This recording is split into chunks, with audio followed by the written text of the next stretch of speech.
Hello, this is BBL Lab, the All British Basketball Podcast, and today I'm with Jordan Whelan of the Manchester Giants. How are you? What's up? I'm good. I'm good. And yourself? I'm good, yeah. Getting through the lockdown, but we got basketball this time, so it's a bit That's better. it. Makes it a little bit better. Yeah, exactly. So yeah, I've got some questions and topics to talk about myself, and then we've got some fans from the Giants fans and just BBL fans in general. So then we'll run through them afterwards as well.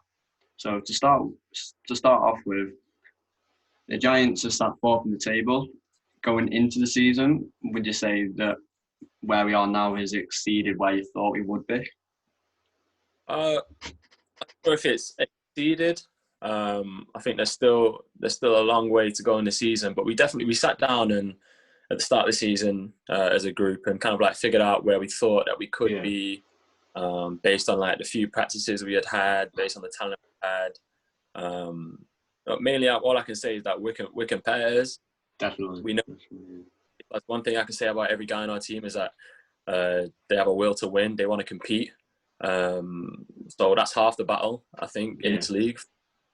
Is wanting to go out there and win and wanting to go out there and outwork your opponent. I think that's half the battle in this league. But other than that, we definitely wanted to say we want to make playoffs 100%. Yeah.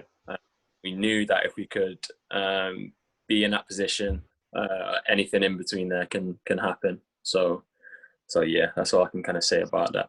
Yeah.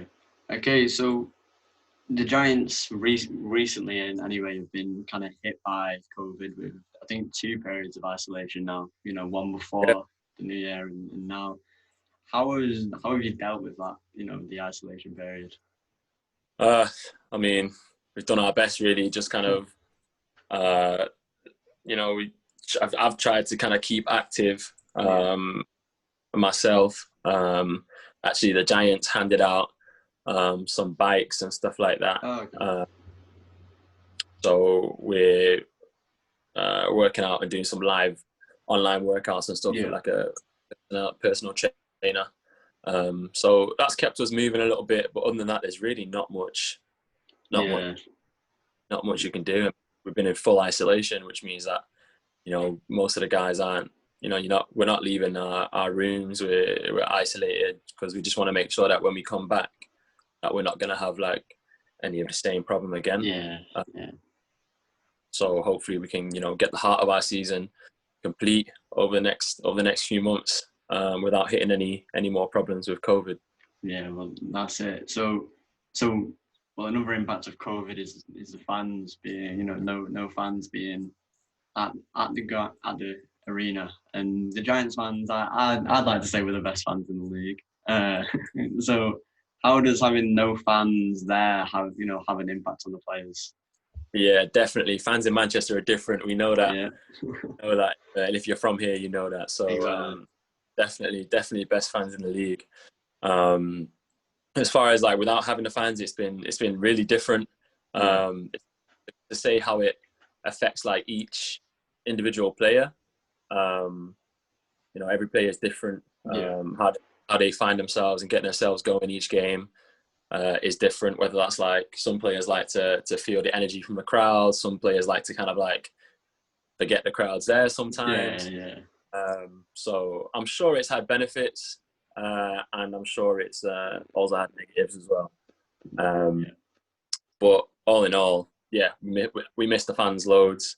I certainly miss their energy, and yeah, we want fans back as soon as possible. Been kind of missing from our campaign so far this year is the fans not being there. It's kind of witness kind of like the season that we're kind of having so far and like where we still want to go, and we still got loads of work to do as well. So it would be amazing to have the fans with us, but they're not. So we kind of keep creating our own energy. Yeah. Every game. So yeah.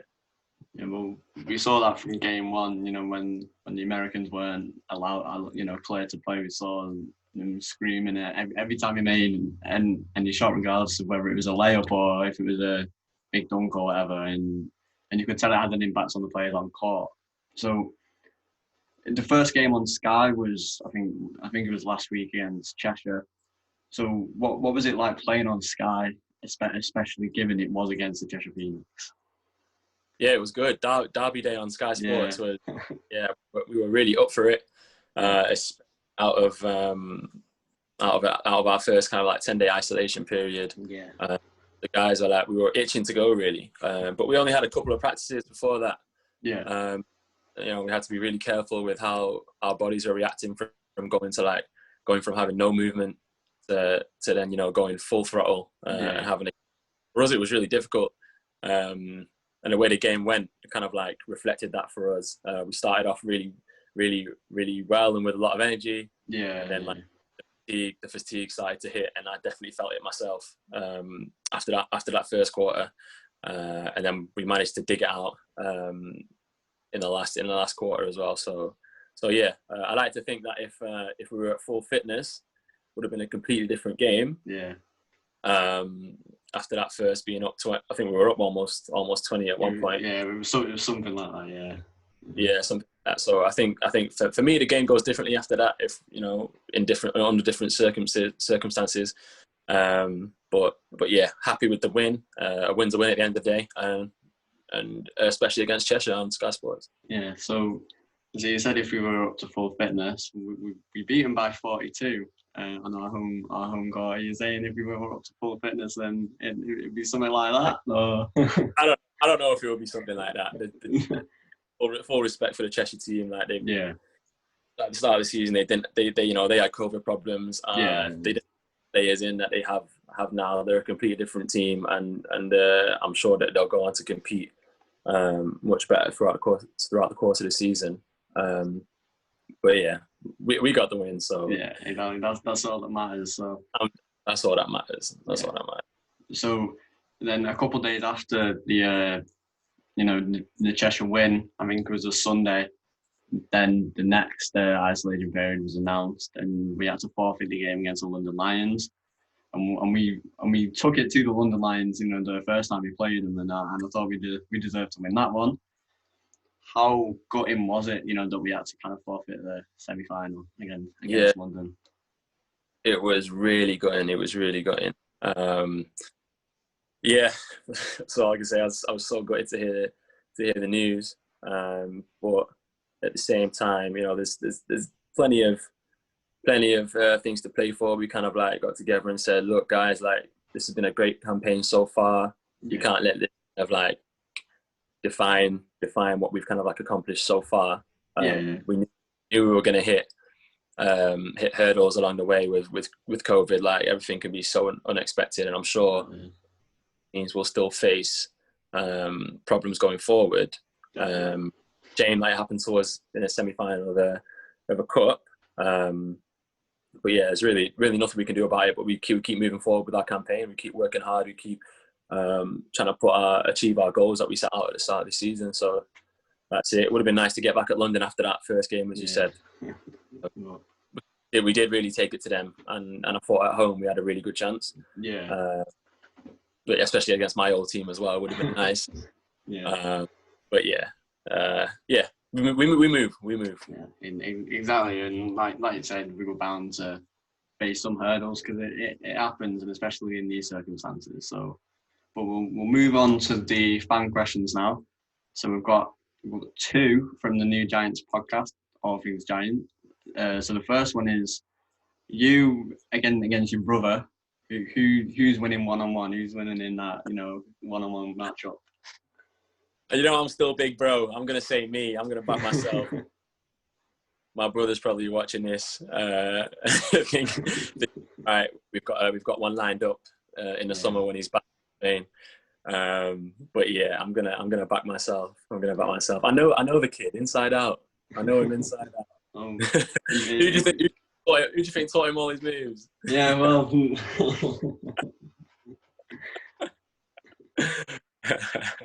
So on to another question. This one's from Ishmael Fontaine.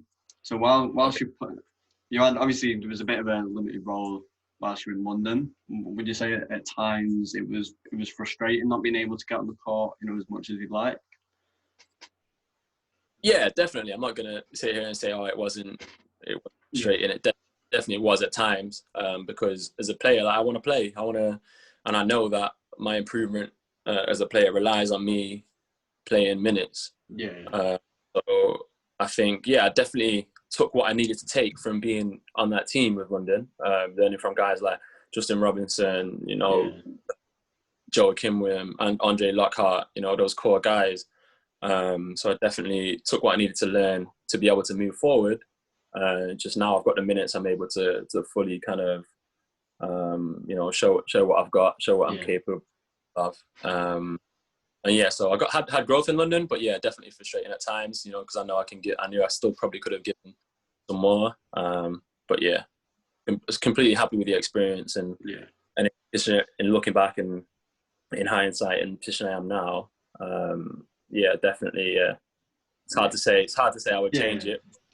But Okay, so from Jordan Frost now, one of the co-hosts of the All Things Giant podcast. He said, "You look like you're enjoying your basketball again. How enjoyable has this season been for you?" Yeah, it's been my most enjoyable season so far, hands down. Being back at home, being back to doing what I love to be able to do in front of friends, family, everything. I'm here for it this year for sure. So hopefully I can just dive off of that. Staying in line with my teammates. I've got great teammates this year as well. So all of it's been good. Shout out Jack Hudson. Shout out David Oath, my Northwest guys. It's good to be back up, with familiar faces, and get to it again. Okay, so this one from Adam CXN. What was your road into the British Basketball League? So I played two seasons in Germany, my first 2 years pro.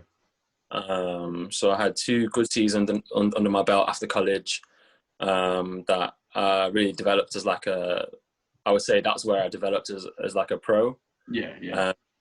In with a group of guys that, don't all speak like fluent English and stuff, and being and living by myself, all of it, like my off-court stuff, and just growing as kind of like a player and a person, kind of really prepared me to be able to come back and do a better job than maybe I would have done if I went straight from college to the BBL. So that was my road here. Signed for Worcester after that. I had a tough experience at Worcester, but again, I learned from that. You got to look back, and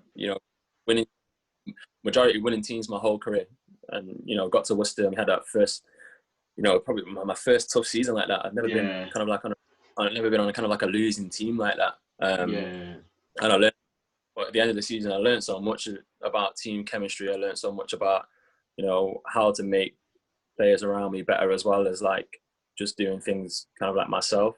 So definitely had a lot of, and then London Lions, and then back to Manchester. Okay, so this one's from James Thorpe. What was your reaction to the rebranding of the Manchester Giants and being a part of that, rebrand? I played quite a big part in the rebrand, in terms of a player perspective, when they were kind of going through, how they wanted it to look, and how they wanted it to feel. So I kind of gave my opinion on a few things during the process. But I think it was definitely needed. I think it was the right timing for. It was the right timing for a rebrand, 100%. If a new owner is going to come in and do something different, having a rebrand to go along with it, and it ties it all together. And I think the fact that we've had a good season so far, and hopefully we'll continue to have a good season. I think maybe at the end of the season we'll look back and think, the rebrands, it's here, it all looks great, it's all tied in together, and that was the most important thing with the move from Urmston over to the Performance Centre. I think having that more professional look, socials, media, all of that stuff is going to look so much better for you guys, for the fans, for merchandise, for attracting sponsors. I'm sure in the future. I think, yeah, definitely. It was a good time to do that stuff, and it looks really good. I'm happy with it. Oh yeah, well that's the thing. We've definitely upped our game, social media wise, and it looks a lot better watching us on on Bellevue rather than from the George Carnell. I like the George Carnell because it was dead loud. That was one thing that was good about it. But yeah, it did get loud in there. It did get loud. So I won't miss the cold though, for sure. Oh yeah, it was freezing. Yeah. So the coach, Danny Byrne, has asked, "What are you having for tea tonight?"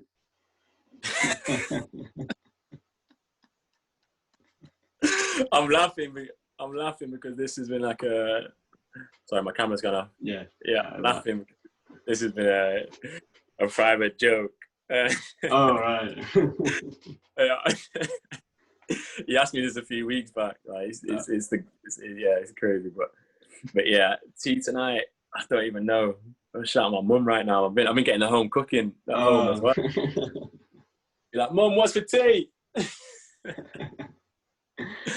I'm sure it's something good. So I don't know. Yeah. Okay, so Seb John 22 has asked, what would your thoughts be on an annual 3-on-3 weekend tournament in addition to the cup and the trophy, and then the regular season as well?